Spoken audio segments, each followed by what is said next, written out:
If you're American or Canadian and you're watching this video, there's a good chance that you know someone who has been affected by the opioid epidemic. Whole towns and communities have been destroyed by this problem, both in terms of economics, but more importantly, in terms of human lives. In fact, if you look at this, according to the CDC, in 2023 alone, 107,543 people died of drug overdoses in America. That's nearly 300 people per day. In fact, that's more deaths than gun violence and car accidents combined. And the vast majority of these overdoses are related to opioids. The main killers you hear about these days are heroin and an opioid called fentanyl. If you haven't heard of fentanyl, it's a painkiller that is at least 20 times more potent than heroin and 100 times more potent than morphine. But while heroin and fentanyl tend to be what finishes people off, a lot of these addicts get started with a doctor-approved prescription drug. And the drug that kicked off this opioid epidemic was the one developed by pharmaceutical giant Purdue Pharma. It was called OxyContin. Actually, OxyContin is just a brand name. The actual drug is called oxycodone, but for the sake of ease, I'll be using the two terms interchangeably throughout this video. Now, this epidemic is multifaceted, and there's absolutely no way that I'll be able to cover every angle of that in this video. There was a political angle, a crony capitalism angle, but there was also a lot of scientific misinformation. So given I talk about scientific misconduct on this channel, I thought I would cover some of the ways that Purdue Pharma used scientific misconduct to make OxyContin seem more safe than it really was. In today's video, I want to tell you how they manipulated the science to convince doctors that OxyContin was less addictive than it really is. There's three aspects I want to talk about, so let's jump into the first one. So the first thing I want to talk about is Purdue Pharma's less than 1% claim. And to explain what I mean by that, let me provide some context. Prior to OxyContin and Purdue Pharma's aggressive marketing campaign, doctors in America were generally known to be opioid phobic. That means that doctors were very reluctant to prescribe opioids for their patients, even when they had pretty bad pain. In fact, opioids were generally only given to patients who were in the absolute worst pain possible, like late-stage cancer patients, for example. And the reason why doctors were so skeptical to prescribe opioids was because, well, they knew they were addictive.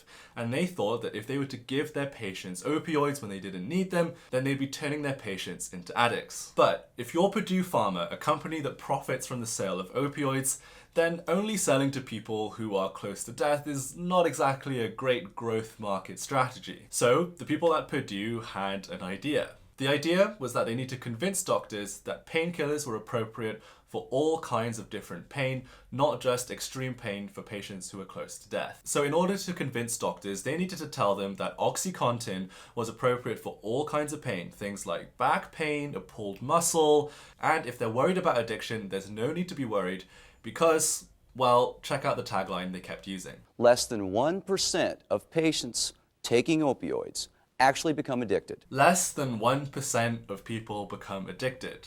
Sounds great, doesn't it? And you would think that such a bold claim, less than 1%, was backed by a robust scientific study. I mean, after all, it's Purdue Pharma, a large pharmaceutical company who has plenty of resources to fund such a study. But it turns out no such robust study existed for Purdue Pharma.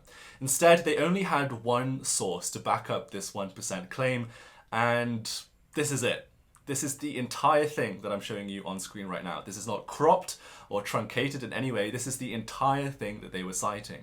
It was a 5-sentence letter to a journal that said that out of 11,882 patients in hospitals who were given opioids, only 4 patients showed signs of addiction, which, if you do the math, is less than 1%. But this letter is not an actual study. It was not peer-reviewed. I mean, it doesn't even refer to oxycodone anywhere. For Pete's sake, it's 5 sentences long. In fact, this 5-sentence letter was something written by somebody called Dr. Herschel Jick, a doctor who happened to have a database of hospital patients, and he simply ran some analysis on his database to see how many patients who were given opioids became addicted. But it's important to note here that his database was of patients who are confined to a hospital setting.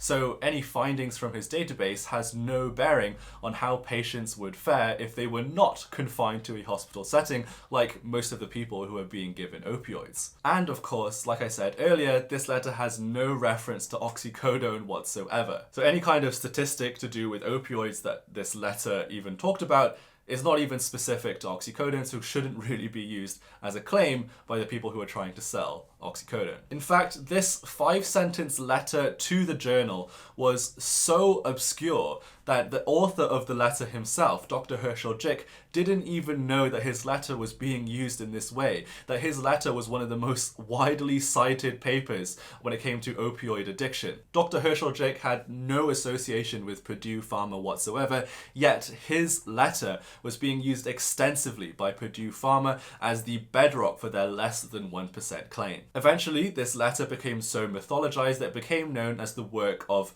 Porter and Jick, Porter being the name of one of Herschel Jick's students. This study was cited widely in textbooks, in Purdue marketing, and even Time magazine called it a landmark study, even though it was a 5-sentence letter to a journal. So the overuse of this Porter and Jick letter is absolutely insane, but it wasn't the only insane thing that Purdue Pharma did when marketing OxyContin. So let's talk about the second thing that I want to talk about, which is how they manipulated the results to talk about their time release formula. Okay, so imagine the scene. Purdue Pharma is parading around this less than 1% claim up and down the country, trying to convince doctors that OxyContin is safe. But doctors aren't stupid, so they're going to want more evidence. So when doctors question them on the mechanism that allows OxyContin to be an effective painkiller but be so much less addictive than other painkillers, Purdue Pharma's reply was very simple. It's less addictive because of our time release formula. Purdue's argument was that OxyContin was a genius drug that was designed to release the concentrations of the opioid substance slowly into the bloodstream. They called this their time release or controlled release formula. The argument was that because OxyContin was releasing the drug slowly into people's bloodstream, that the effect lasted a lot longer and the crash after receiving the high concentration was not as severe. And so what you ended up with was this very steady concentration of the opioid in people's blood, making the drug severely less addictive. In fact, they claimed that OxyContin's time release or controlled release formula worked so well that it allowed the drug to work for 12 hours. And that became a major selling point of OxyContin. All over their marketing, they would claim 12-hour pain relief, which is why in the graphs that I'm about to show you, the x-axis has 12 hours on it. So this is the graph that they would show to doctors up and down the country, in their office, in lavish conferences, and all over their marketing materials. What these different lines represent are different doses of OxyContin, and the y-axis represents the concentration of oxycodone in people's blood. And as you can see from this graph, it looks like it's a very steady formula. Of course, the concentration increases after you take the drug, but the decline is very slow. In fact, if you look at these top two lines, I mean, it's almost flat. And they showed this to doctors and it looks very convincing. I mean, if you're a doctor, you're looking at this, you say, yeah, it looks really flat. It looks like the level and concentration of oxycodone is very steady in people's blood, which then makes it a convincing story that this will be a less addictive opioid. But if you take a closer look at this graph, you will notice that there's something a little bit funny about it. Why does the distance between 0 and 10 look the same as the distance between 10 and 100 on the y-axis? Well, it turns out that Purdue Pharma deliberately manipulated this graph so the y-axis would have a logarithmic scale rather than a linear one. And the reason why they did this was to make the results of their graph look a lot flatter and smoother than they really were. It makes the decline after the initial spike look a lot more gentle than it really was. But here's a side-by-side comparison of the logarithmic scale compared to the same data plotted on a linear scale, which in my opinion is a far more appropriate way to plot this data. And as you can see, it doesn't look quite so flat anymore. You can clearly see there's a big decline after that initial spike. So had Purdue showed this more appropriate graph to intelligent doctors across the country, I doubt so many of them would have been convinced by their marketing ploys. But once again, Purdue Pharma deliberately manipulated this in a way to be deceiving. And thirdly, the last thing I want to talk about is Purdue Pharma's misrepresentation of their own research. Purdue Pharma funded a lot of their own research into OxyContin, as you would expect. But they often downplayed or just straight up ignored evidence that showed that OxyContin was dangerous or less effective than they were claiming it to be. Take this study as a first example. This is a Purdue-funded study. It took 14 days and recruited 133 elderly patients who were suffering from osteoarthritis pain. Of the 133 patients, only 63 of them managed to go through with the trial, presumably because a bunch of them found that OxyContin was not an effective enough pain reliever when only given in 12-hour doses. And of those 63 patients who ended up completing the 14-day trial, 82% of them had an adverse drug experience with OxyContin. Now, if I was developing a drug and 82% of the people who took that drug had an adverse experience using it, I would not deem that as a great success. But if you look at the conclusion to this paper, it says, we enrolled 133 patients and showed that oxycodone is a safe and effective analgesic. Absolutely ridiculous. Purdue Pharma didn't just do this for this one study. They did this multiple different times. According to this expose by the LA Times, they found that some of the first people to receive OxyContin were a group of 90 women in Puerto Rico who were recovering from surgery.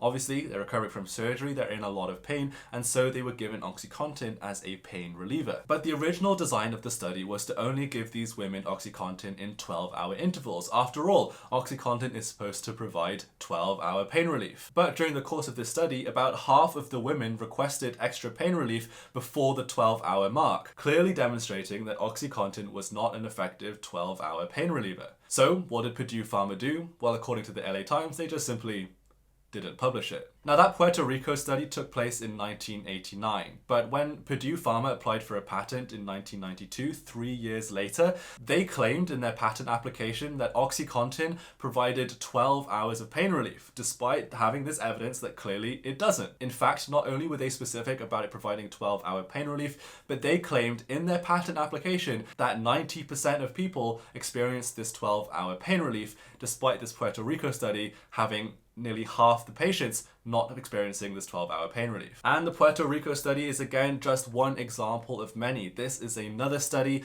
done on 164 cancer patients.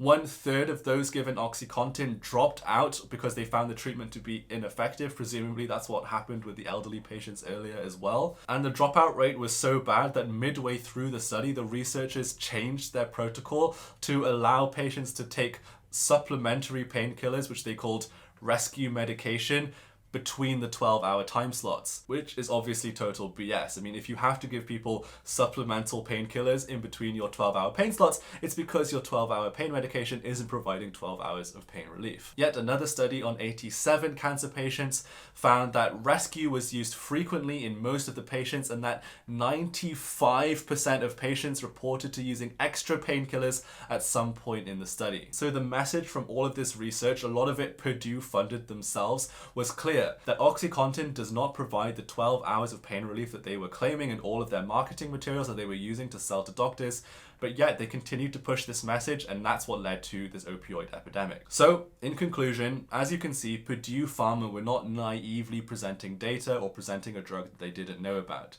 Instead, they were intentionally, manipulatively, and calculatingly changing the data, changing the science to make OxyContin and oxycodone seem like a much safer drug than it really is. They had plenty of early warning signs from their own research that the claims that they were making were false. But greed, ruthlessness, and addictive drugs are a potent combination that have come together to cause a national epidemic, an epidemic that risks potentially spreading to the rest of the world. So if you're wondering where Purdue Pharma is now, well, just 3 weeks ago they had their multi-billion-dollar settlement deal rejected by the Supreme Court.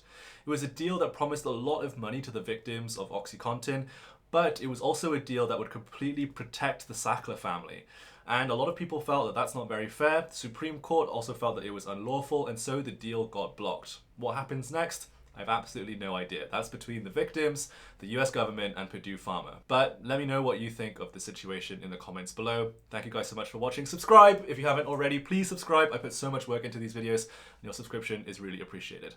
All right, thank you guys so much, and I'll see you in the next one. Bye-bye.